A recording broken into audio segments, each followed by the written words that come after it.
talk about Forgotten While Forgetting, the untold story of Romanian modern dance during the long 20th century. So, on December 22, 1989, in a desperate attempt to save communism in the country and his presidency from the inevitable end, the dictator Nicolae Ceausescu gathered the population of the capital in front of the Communist Party's headquarters. Soon, the pro-communist and anti-imperialist chanting imposed on people for 45 years changed into Holland insults against the regime and their representatives. Simultaneously, engaged in an impromptu dance macabre, the communist bodies of Romanian people started to move forward and in a rhythmic and wave-like movement, encapsulating the building from whose balcony a baffled dictator was waving frantically, trying to stop the making of history which was unfolding under his eyes. However, it was the only bloody revolution of the 1989 momentum, and I was watching on TV, because I'm from the Transylvanian part of Romania, so I was not in Bucharest. However, again, for the Romanian intellectuals, including the modern dancers and choreographers who survived communism, the momentum symbolized the long-awaited return and the reconnection to the free world they belonged to, from which they were removed, Romanians believed, forcefully, once the Iron Curtain separated Eastern Europe from the world, and when the multi-layered process of being forgotten while forgetting started in Romanian history, culture, and also dance.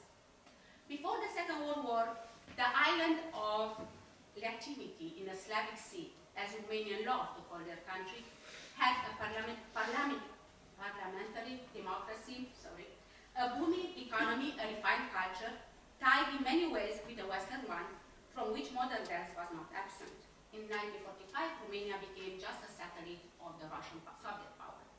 My paper is going to address first the making of the memory of Romanian modern dance, which took place between 1900s and 1945. Then I'm going to look at the struggles, survival, and developments of the Romanian modern dance, which happened in spite of an oppressive communist regime. And also I suggest that after '89, when Romanians are restoring and returning to the real world, they started the process, that phase is not by any means less intricate and fascinating. So now, the making of Romanian modern dance started with Loie Fuller. In 1902, Loie Fuller visited Romania, and why? Because the National Theatre, which is down there, and the picture is from 1902, had electric light. And also, it took a flamboyant crown princess born in United Kingdom. She was a granddaughter of Victoria, Queen Victoria, and took their friendship to put Romanian dance on a map. Because she was, after Fuller performed in 1902, Marie was so impressed that they started a very, very fruitful collaboration. And Marie would write one of her first 30 books, and it was called The Lily of Life. Fuller loved Lily of Life so much that she decided to make a movie. And the movie was shot in Romania in 1913, and the main actress was my great-great-aunt, whose name was Mariara Voiculescu. My maiden name was Voiculescu, and this is how the love for dance in our family started. Even more so, in 1919, so their friendship continued. In 1919, Loie Fuller and Marie met in Paris, where Marie was representing Romania at the Paris Treaty Conference, and they worked on the piece, and they transformed The Lily of Life, which was, as I said, first a book and then a movie, into a dance, and it was supposed to be danced in London. It never happened. It's a longer story. In 1926, though, as an homage to Marie, who was visiting the United States, the dance was performed at Metropolitan. It had some success, not enormously. However, their friendship, which was got a lot of attention from the press and also from other people, and thinking that Marie, an aristocrat, would befriend Loie Fuller, and Loie Fuller came so many times to Romania, made modern dance to advance rapidly, while ballet, Romania didn't have a ballet company, was somehow left behind. If you don't mind, I will add some water. table there. That's lovely. Thank you so much. Even more so, because of her friendship with Louis Fuller, Marie became interested in dance. She became a patron of the Romanian dance, whichever that was, you know.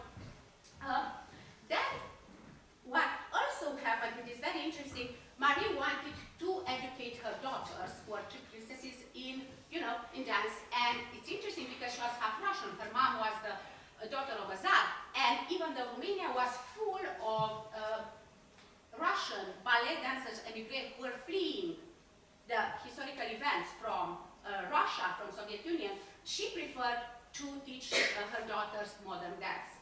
And she even, her lady-in-waiting would write to a very famous Romanian dancer at that point, Floria Capsali, wrote to her, asked this young lady if she's ready to become the instructor of dance of the princesses, and asked precisely, but I hope that you know the Dalcroze system. So the queen was aware of that.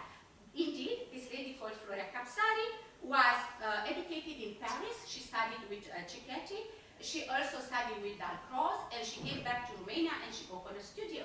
So therefore, what I'm saying is that after the First World War, until the mid-1930s, there were many, many studios in Bucharest and in a lot of other cities of Romania now, which would teach expressionist dance later on, but first Dalcroze method. Because, why did I say expressionist dance? Because around the end of the 1920s, Romanian aspiring dancers would prefer to go not to Paris so much, but they would go now to Germany, they would go to Austria, they would go to Switzerland to study dance.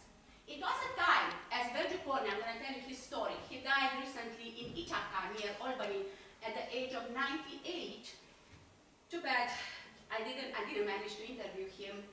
But I love this quote. He said, you can see he died in 2011, he said, Romanians had a good knowledge of the European cultural assets, including modern dance, as at that time, Romania had not yet been excluded from the flow. So I discovered at least 7 or 8 dancers, I talked to their grandchildren, who studied with Wigman, Great Paduca, they studied with Kreuzberg and other people. Very famous for their expressionist or dance, Astrup dance and the rest, which was already famous in Europe. Now, Romanians love to call their capital also Little Paris.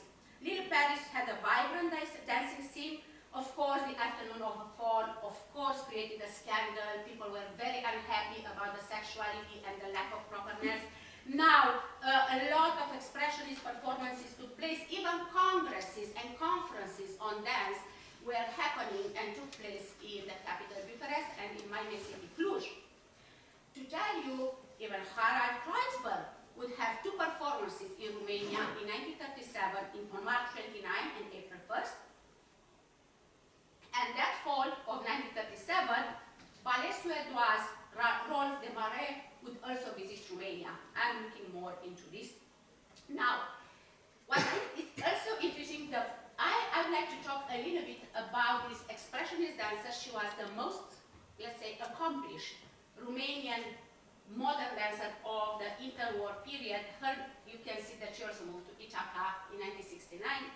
She died in 1969. She moved in 1951.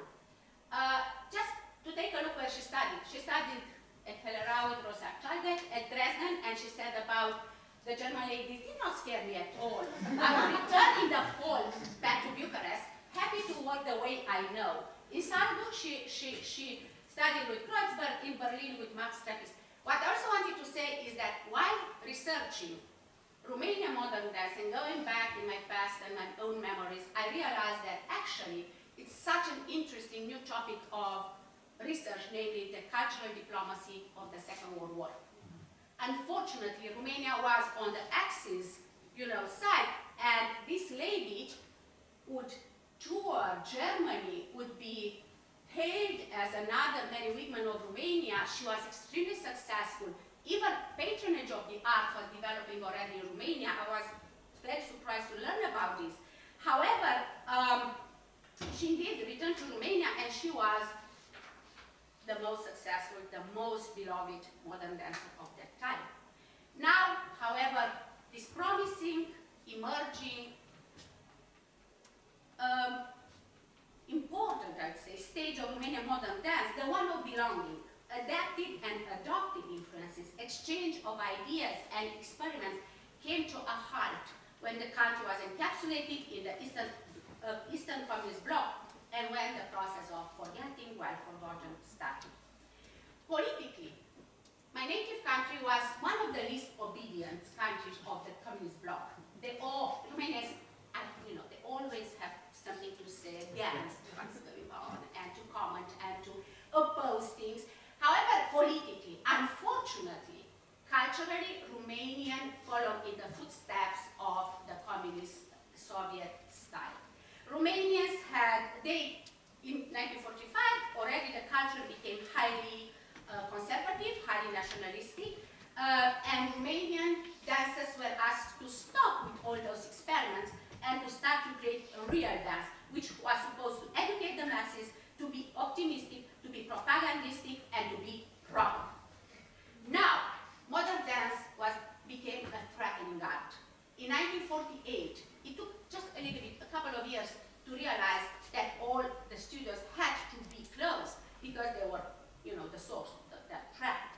And I'm looking at the way in which Romanian dancers tried to deal with the idea of memory. They constructed a memory of Romanian dance, and it was in three ways. Some of them were living, trying to keep the memory of Romanian modern dance abroad, escaping, and not interrupting the flow of the memory. I'm going to go back to this. I have an example. The others were adapting. Some were resisting. Now, among those who tried to continue the memory of Romanian modern dance was Iris Barbura.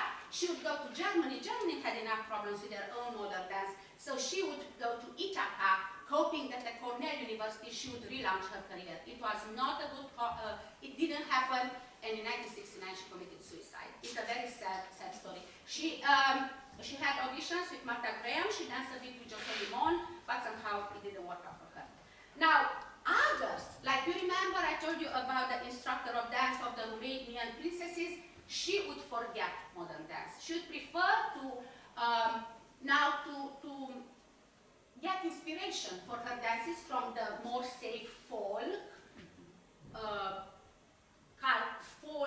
dances, from something, because folk was considered to represent, to be enough nationalistic and to be enough representative. So it was good as a source of inspiration for performing on stage.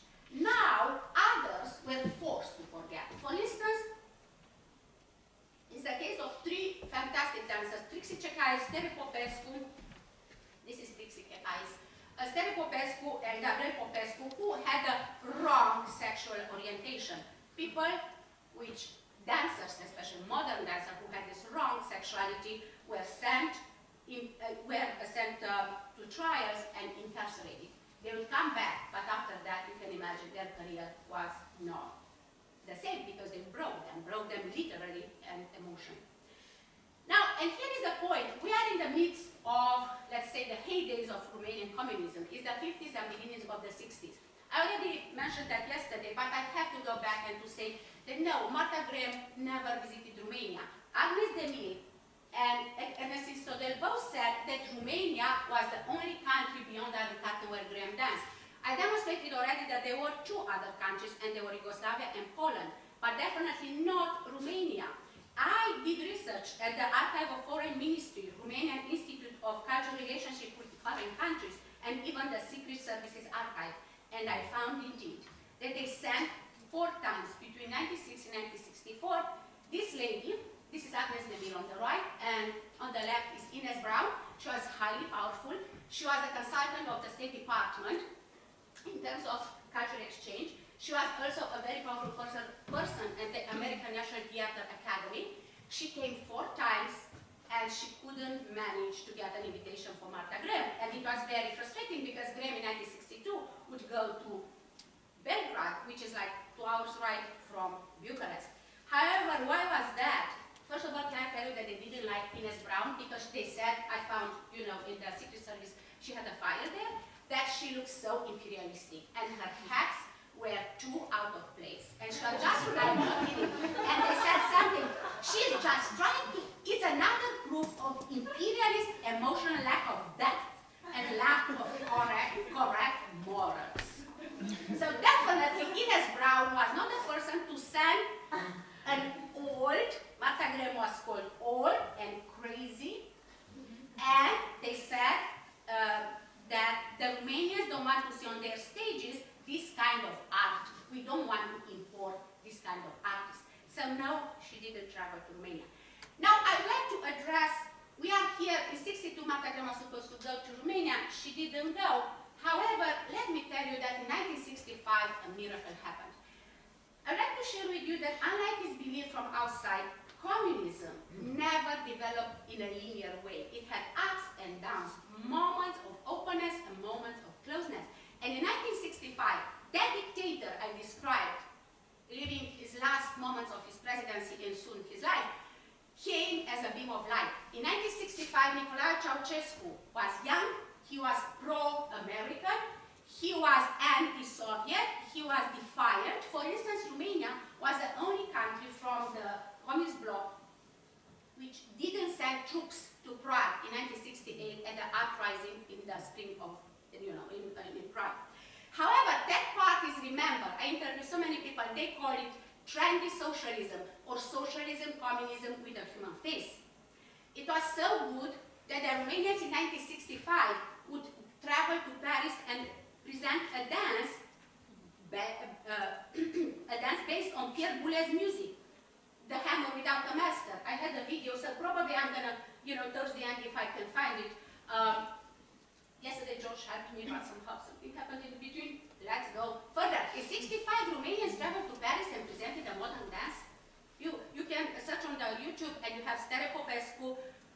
He returned from the jail, he was behaving now, and he presented that. It's a beautiful piece. However, it was not very successful. Parisian audience is a very complicated one. Even Martha Graham learned about that, how complicated. They said no to Graham, they could say no to Stere Popescu.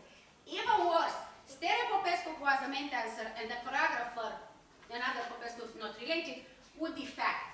That was the biggest scene, and it was a huge scandal in 1965 because they returned without their two most important people. Stere Popescu came here and danced with Rambert for a little bit. It's another story. Now, even more so, in 1967, Alvin Ailey travels to Romania for a week. He has audiences, the tickets, the price of the tickets were very low, so Romania would go. He was put in the best hotel. Everyone was happy about Alvin Ailey. Why? Another time.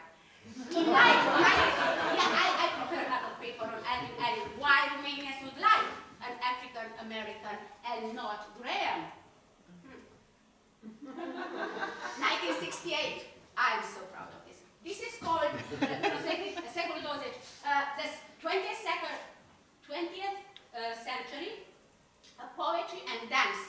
In 1968, the most important Romanian journal would dedicate a number, a whole number is this big, to poetry and dance. Let me just show you. They talk a little bit about Duncan, Führer, Nijinsky, Diaghilev, Pavlova. So it was a combination of old and new, but can I go further? I'd like to Plisetska, Anita, look, Grigorovich, it was a very new, fresh interview with Grigorovich, but what do we see here? New York. It's called, the subchapter was the capitals of the dance. Romanians in 68 didn't have a problem to call New York. Martha Graham, Balanchine, Agnes Emil, a couple of notes about ballet and Jerome Robbins. Paris, it was Bejar, Roland Petit, and so on, so on, so on. So Romanians were informed. Even more, this is an article about Führer. This is from Parade, from the pages of the journal. And this is a whole article dedicated to Martha Graham. In 68, Romanians knew about Martha Graham. Now, even more, in 1968, you see Graham here, and there is Yuriko. Miss Yuriko is also in her late 90s now, living in Boston. What happened is, because Ceausescu was so popular, and he pretended, because it was not true, but he pretended that he's fine. He loves to open the gates of Romania. Romanians can travel.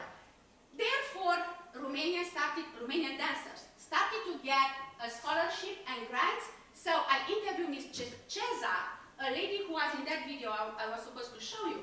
And Miss Cesar would study between 68 to 70 in Paris at Scuola Cantorum, near Jardin de Luxembourg. It's very close. What she told me when I interviewed her was that she thought that somebody would follow her because censorship and, you know, having your shadow was a thing in communism. Nobody stopped her to go and to take classes with Yuriko. And she would study Martha Graham technique with Yuriko. And I said, so you learned a lot about Graham, right? Oh, no. Graham is not necessarily our style.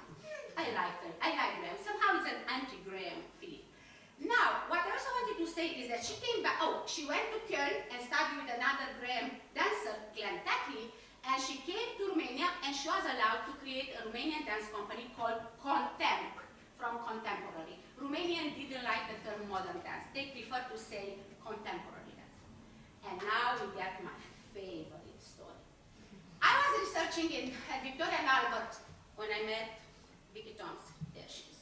And one day I was researching, looking for Miss Graham, and then I said, these are Romanian names, Miriam Raducanu and Gigi Căciuleanu.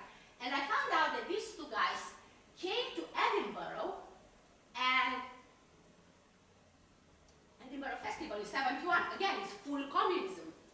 And after that, it was organized impromptu for them at the place, a new, an impromptu recital. They get there, just look who attended there, who were curious to see two Romanians. We have Richard Buckle, Selma Jan Cohen, we have big names. What they presented, 5 were inspired, of course, Romanian folklore was always a must when you exported something, but please take a look at the last piece, Lament. In the program was described as a song of grief at the burial. A couple of years ago, after this momentum, through a connection, I got Miss Raducanu's number. I said that I'm Camelia Lenart. First, she'll know that it wasn't really hear from me. And at one point I said, I found this at Victoria and Albert. At that point she said, would you like to come to visit me? She was in her mid-90s. Now she's pushing 100. Miriam Raducanu is still active. Of course, very, very loved in Romania. So, I went to her place, I was accompanied. First, she said, yeah, you can record it. Afterwards, she said, no, let's just talk, don't record, but you can say whatever I say here. I said, fine. It was a very hard interview because, you wouldn't believe, I love the idea, inside out. I'm everywhere, an insider and outsider. For my Romanians, I'm not anymore a real Romanian. And all the people I interviewed in Romania would ask me first, what do you want to do with these questions? What do you want to do? Because it was the security services would ask us, so what do you plan to do with that? If you go to Prague, do you plan to meet someone? The second question was like, are you also American? Yes, I have dual citizenship. That was always not great. However, to make the long story short, I interviewed her. I think she enjoyed. At one point, she goes to a room and she comes back and she shows me, you can see this was the poster of the moment where she was, in Edinburgh. Take a look, please, at these two pictures. 1, 2, and she sent them to me. No problem. She sent them to me. This is her. Okay, let's go back to this. Of course, when I saw that, on the poster, I recognized it and I said, sheepishly and with a small voice, I said, Miss Raducanu, I studied Graham, and people might say that this is very Graham-esque. And she was so unfazed, and she told me, I don't know, maybe. I said, I looked at my husband, who is the calmest, our daughter is here, and he always calm under pressure. And I said, Miss Raducanu, I want to present about you, but you have to give me a bit more about this. And she said, I created this because young lady, I love to hear young lady, a young lady, at the burials in the Romanian, countryside, how people are, stretching their arms around their body.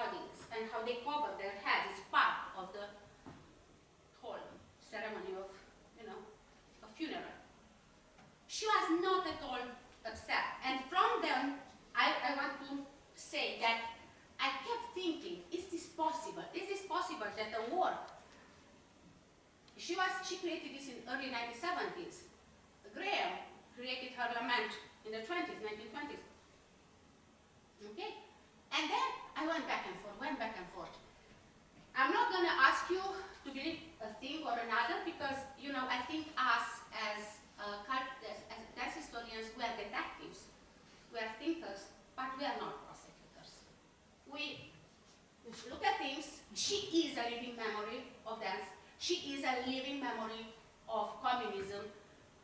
However, I can tell you two things though. One is that why would a person who was sponsored and under the patronage of Romanian Minister of Culture would risk a scandal, would go with a piece which was, let's say, appropriated from Graham? Why would she go to risk a scandal in Edinburgh, so not, I would say, not in France, not in Paris, or not.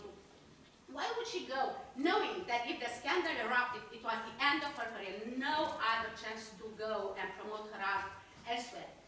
Can I tell you that in so many Romanian, in Eastern Europe and also in Romania, there are fairy tales which are so identical with King Lear, with the king having 3 daughters and 2 are bad and 1 is good. But can I show you something else? Okay. This is Brâncuș.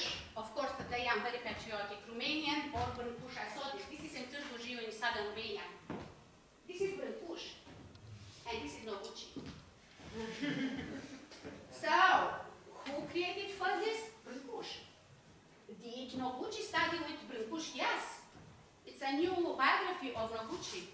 I was at the museum and the archive, but it's on my phone, the picture, so I took this picture. There is another one, another column, which is outside in the garden. So, I like to say that, I don't know, but then looking at this, and I have other you know, ideas in which I could have pros and cons related to Madame Raducanu's making of Romanian modern dance.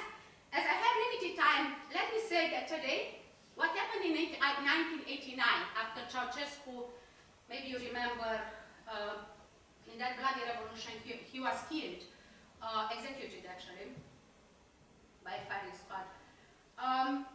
What's happening nowadays? After 89, as I'm in England, I think it's safe to say that Romanians first went through a phase called, I'll say, pride and prejudice.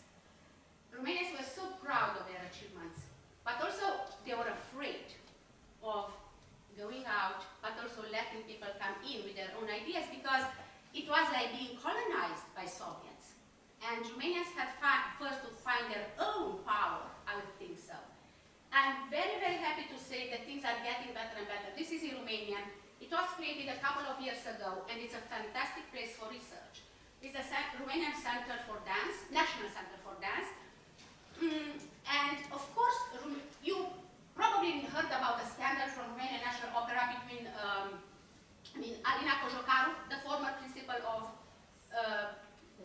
from Covent Garden, and Cobor, her fiancé, and how they were kicked out because they were not nationalistic enough and they were not promoting Romanian national values. Romania had, of course, a lot of scandals, there is nationalism, there is prejudice against other influences, there is fear, there is nostalgia for communism. You wouldn't believe that, it's a lot of nostalgia. However, to conclude, I'll say that my paper discussed the developments of Romanian dance in the context of the 20th century painful journey of the country from democracy to communism, totalitarianism, and back, along with the outside-inside political and social cultural isolation of the country in the complicated Cold War competition, you know, which heavily impacted the development of dance and the modern dance in particular. My paper demonstrated that in spite of an oppressive internal regime and a rather indifferent and not responsive Western world, and a limited exchange with the international developments in the art of dance, the Romanian dance not only survived, but found unique and innovative means of inspiration, creation, and dissemination. Today's Romanian modern dancing scene is deeply affected by the resurgence of nationalism, all sorts of phobic discourses, and communist nostalgia. Once again, Romanian modern dance struggles against being forgotten and ostracized, while in the meantime engaging in dancers' bodies and minds in the dialogue with the Romanian history and community and dance community, and in the process of being remembered, while also not forgetting the past through dance. Thank you very much. If you have any questions.